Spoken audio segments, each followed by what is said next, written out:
Sveiki, aš profesorius Rimvydas Jasinavičius, Turtėjimo akademijos įkūrėjas.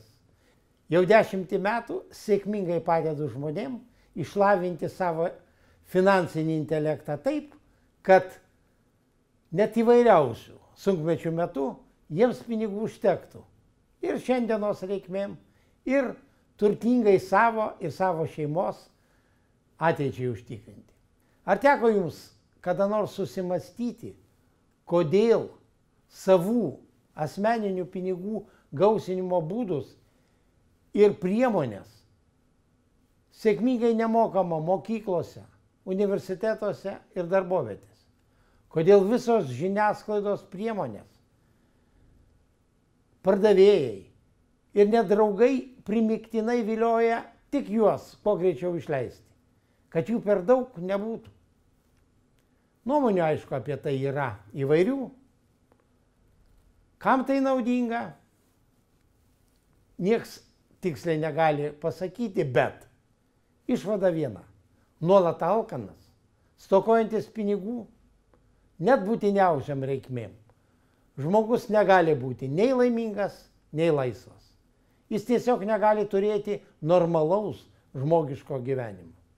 Šią tiesą aš suvokiau jau prieš 20 metų ir pakeičiau savo elgesį su pinigais taip, kad pasiekčiau finansinę laisvę, kai pinigų gyvenimo kokybei užtikrinti nebetrūksta ir visas išlaidas padengia iš investicijų gaunamos pajamos. Tai padaryti man pavyko sėkmingai veikiant ir besigilinant verslo ir asmeninių investicijų srityse. Dabar aš galiu visų tuo patyrimu pasidalinti su visais norinčiais, sužinoti ir pritaikyti savo gyvenime.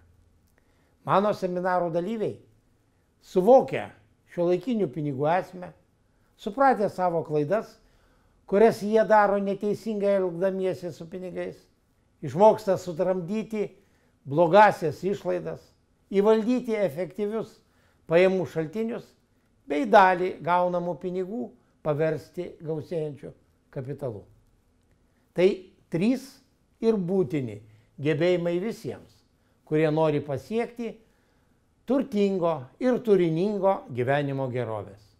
Visiems, kurie nori praturtinti savo finansinę išmintį naujomis šiuolaikinių pinigų valdymo ir gausinimo taisyklėmis, nutariau padaryti dovaną. 4 nemokamų video seminarų ciklą.